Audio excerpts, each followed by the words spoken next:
loolu man dama ciy interpeller autorité yi. waaw muy président de la république laay wax. Bassirou Diomaye Diakhar Faye. premier ministre Ousmane Sonko. ministre de l'intérieur. ministre forces armées nañu bàyyi xel ci làmb ji bis bu ñu jëlee naan dañuy disqualifier benn mbër ci stade bi. ak lu mën a xew nag nañ jël ses responsabilités. parce que stade boo xam ne 40 000 personnes wala 30 000 personnes nekk ci biir. mbëri war a bëre nga ne da ngay jël benn mbër disqualifié ko loolu moom c'est catastrophe. mooy raw sax Batalo Joola. yëkkati buñ ko raw mukk non parce que yëkkati par exemple yëkkati benn ci Balla Gaye tafaati nga yëkkati loxo kenn ko gañe. jërë ngeen jëf BF Info nuyu nañ leen BF Info TV ñu ngi leen di nuyu di leen ziar bu baax a baax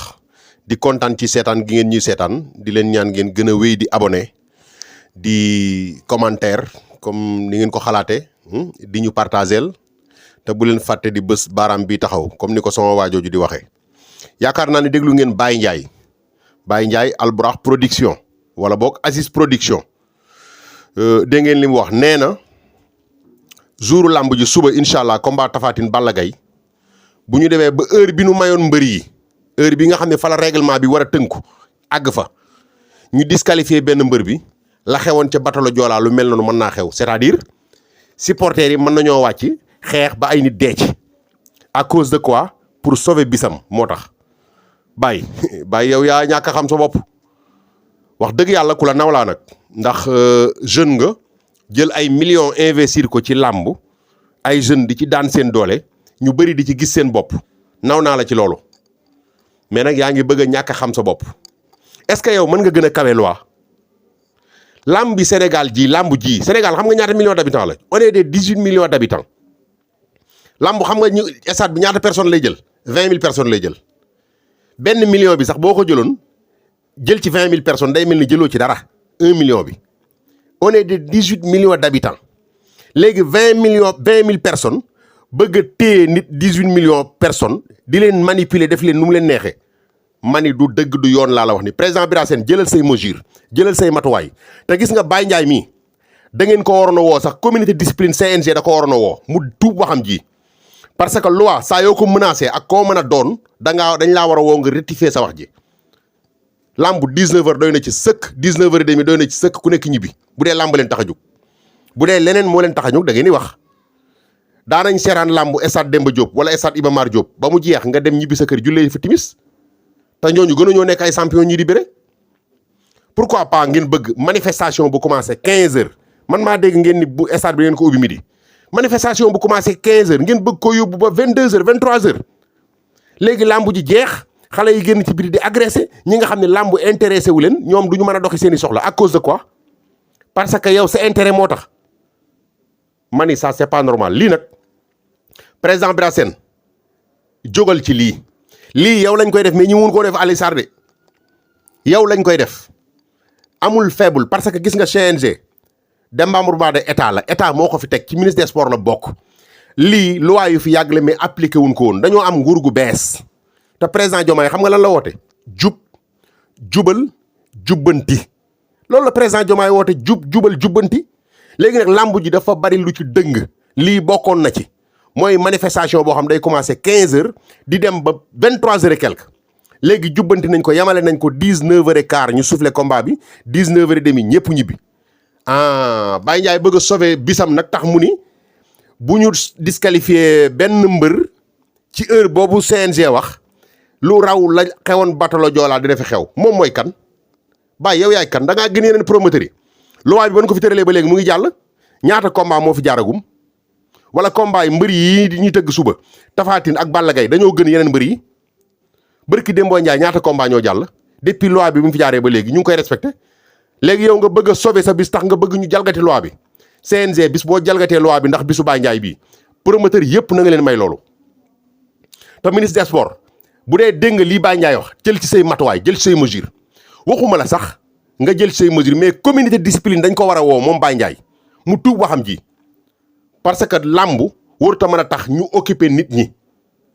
lan mooy lamb ñi ma intéressé la intéressé man lamb laay dund lamb laa xam lamb rek laay seetaan ñi ma xam ñëpp xam nañu lamb laay seetaan waaye nag hypocrisie baaxul nekk ci mbir jàpp ni yow li nga nekk noonu loolu la ñëpp war a nekk wala loolu mooy li intéressé ñëpp pourquoi pas am nañu lamb intéressé wul Sénégal on est des 18 millions de personnes 18 millions d'habitants moo fi nekk presque ñi fi seetaan lamb matuñu sax 3% 2% ñoo fi seetaan lamb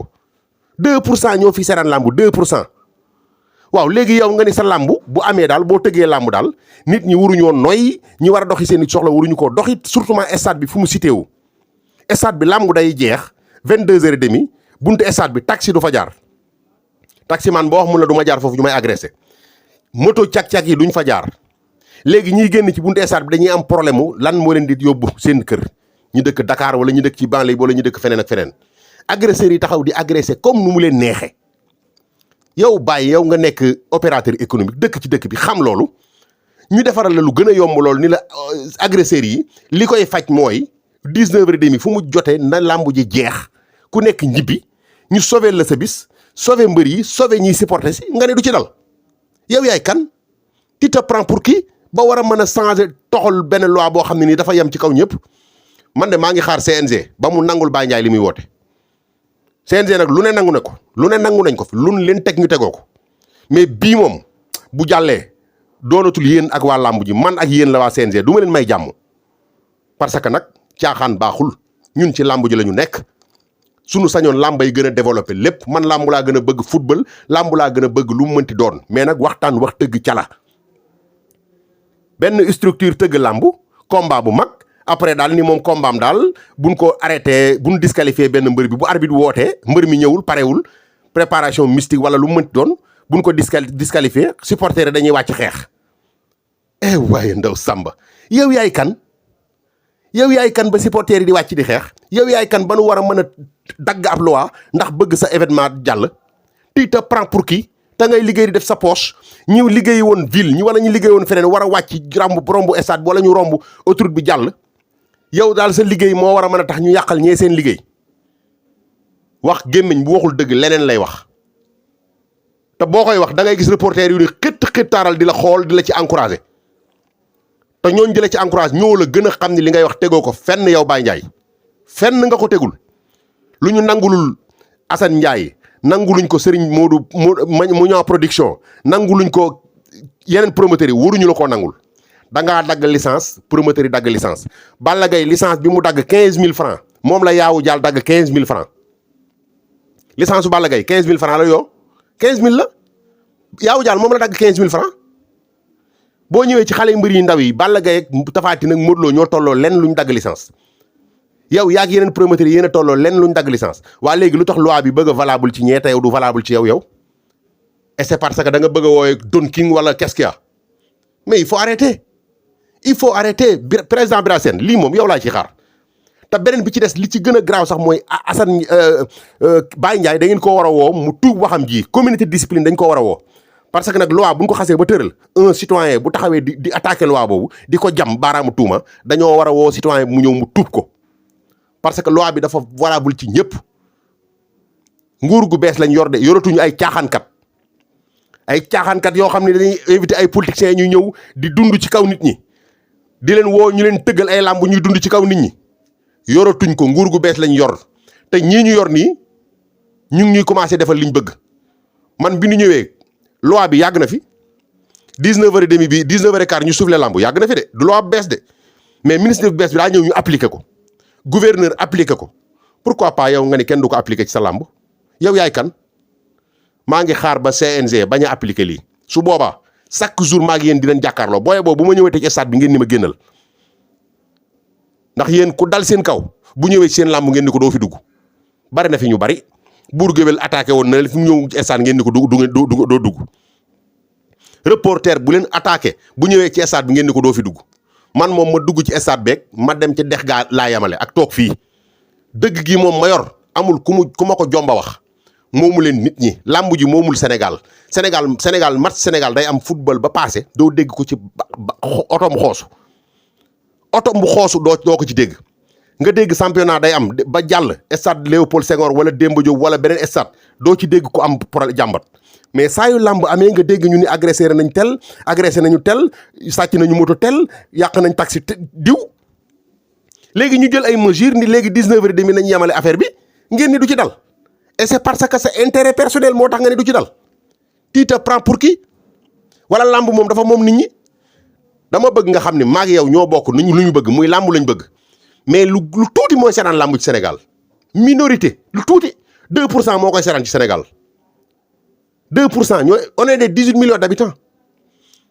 stade bi xam nga ñaata personnes lay jël 20 000 places lay jël stade bi 20 000 places la 20 000 personnes boo ko génnee ci 1 million de personnes donc génne woo asaka 17 millions yëpp te ñu nga tëdd fee di nelaw léegi yow nga bëgg ni sa bis daal da nga ko war a sauver di menacer ab état di menacer ab structure muy CNG naan la xewoon ca bateau Joola te et puis en plus que yow Baye Ndiaye lépp lu xew ci làmb ji suba même ku romb bant xoos la rek téye la responsable yow parce que yow yaa menacé nit ñi ku fa romb sa pono per képp buntu stade bi téye la responsable daf la war a porter plainte yow parce que moomoo nit ñi na leer moomoo nit ñi seen structure bi moomuñu nit ñi am na ñoo xam ne li ñuy débloqué dugal ci yeneen mouvement moo ëpp li ngeen di génn ci xaalis fuuf am na ñoo xam ne dañuy génne 1 milliard dugal ko fenn te kenn du yëngu làmb ji li nga ci dugal matul 500 millions mais bëgg a tànqal nit ñi bëgg a toog ci boppu nit ñi buñ jugee naan non dañuy xeex làmb ji kenn état xeexu ko ñun waa làmb ji ñoo koy xeex parce que bu dee reporter yi dañuy fen di jaxase promoteurs yi nekk ay waaba jiiba bëgg a dox ci kaw maayinu nit ñi mais nan la làmb ji jage buñ jógee naan non état bi bëgguñu làmb état bee gën a bëgg làmb état bi lii mu def nii mooy bëgg làmb sauver nit ñi sauver waa làmb mais lii day sauver mbër yi day sauver supporters yi sauver amateur bi dagg billet sauver gi nga xam ne yoonam nekku ci mu ngi dem yoonam mais mën nañ ba saa yu làmb amee rek nit fitu sénégalais yi duñ toog amul kenn ko làmb di am nga ne ko kaay dem côté stade bi mun la dama fay dem xalaatu ko à cause de quoi léegi yow ñu wutal la solution ni 19h30 na làmb ji jeex nga ne du jeex bu jeexee li xawoon bateau Joola dina am bateau Joola 1800 personnes ñoo ci dee woon 1800 personnes yow bu fa benn pneu oto peeree rek téye la responsable yow Baye Ndiaye moomu leen làmb ji moomu leen nit ñi làmb da ngeen a ñëw fekk ko fi da ngeen di dem bàyyi ko fi xanaa combat Barabar ak Double Less wala Barabar ak Abdourahmane Ndiaye Falang sax jaru ko waxantuma la ak Balla Gaye ak Tapha Tine nga xam ne béré woon nañu bu leen ñu fontoo lii mooy dëgg beneen bi ci des mooy ma bref ko Tapha Tine Balla Gaye kan mooy daan man xawma ko yàlla moo xam xawma ko mais gis nga Balla Gaye su bëggee daan Tapha Tine 3 minutes yu njëkk yi bu ko ci daanul man gëw ma ni dina ko daan sama ngëm-ngëm nag laa wax waxuma ni li mooy am de li ma gëm laa wax Balla Gaye bu daanul Tapha Tine ci 3 minutes yu njëkk yi gëw ma ni dina ko daan li ñuy bëree nag du ma ko wax mais Tapha Tine yow it na nga vigilant na nga prudent na nga ñaaw njortu bu baax a baax na nga xam ne ki ngay bëreel daa mën a bëre Balla Gaye ñu ngi naan Balla Gaye jeexal na Balla Gaye mënatul la mënoon Balla Gaye nii Balla Gaye naa yooyu yëpp ay wax la rek Balla Gaye daa mën a bëre pire daa mën a bëre daa mën lamb mën a bëre waaye Balla Gaye yow it na nga xam da ngaa daje xale boo xam daa màgg ndax 2013 bi nga koy daan xëy na fugg ak jàpp ni moo man ak victoire yi mu jugee woon ndax daan Bombardier daan Cech daan Abdou Diouf te Elton dóor ko ba nu nangu ko ci loxoom jàppoon na ni moom bu ñëwee noonu lay def day yomb ci moom loolu moo ko trompé woon moom Tapha Tine mais na nga xam ne Tapha Tine màgg na Tapha Tine moo woon 2013 du Tapha Tine 2024 bii làmb ji nag mën naa neex mën naa gaaw mën naa yeex bu gaawee moom ci Balla Gaye la loolu moom man loolu laa gëm bu làmb ji gaawee ci Balla Gaye la waaye bu làmb ji rombee 3 minutes te Balla Gaye daanul Tapha Tine gëw ma ni Balla Gaye dina ko daan ndax bu boobaa problème mu physique day posé wu problème mu endurance posé wu te physique bu posé wu endurance posé wu rek favori day daal di am ci côté Tapha Tine nag wallahu taala axlamu yàlla moo xam mais encore une fois daal làmb ji bu nu bëggee mu defaru ñun ñëpp nañuy bokk di wax dëgg di ko def gémmeñ nag bu waxul dëgg ay kàcc rek lay wax maa ngi leen di tuubal di leen jégglu di leen jox dig daje suba ba làmb ji jeex te ngeen wax ma ci commentaire yi nag kan mooy daan kan mooy sa mbër yow mii di ma seeraan kan mooy sa mbër ak kan nga bëgg mu daan ak kan mooy daan loolu maa ngi leen koy laaj ci commentaire yi caa ngeen jëf mbokk yi bu suba ak jàmm incha allah jërë ngeen jëf.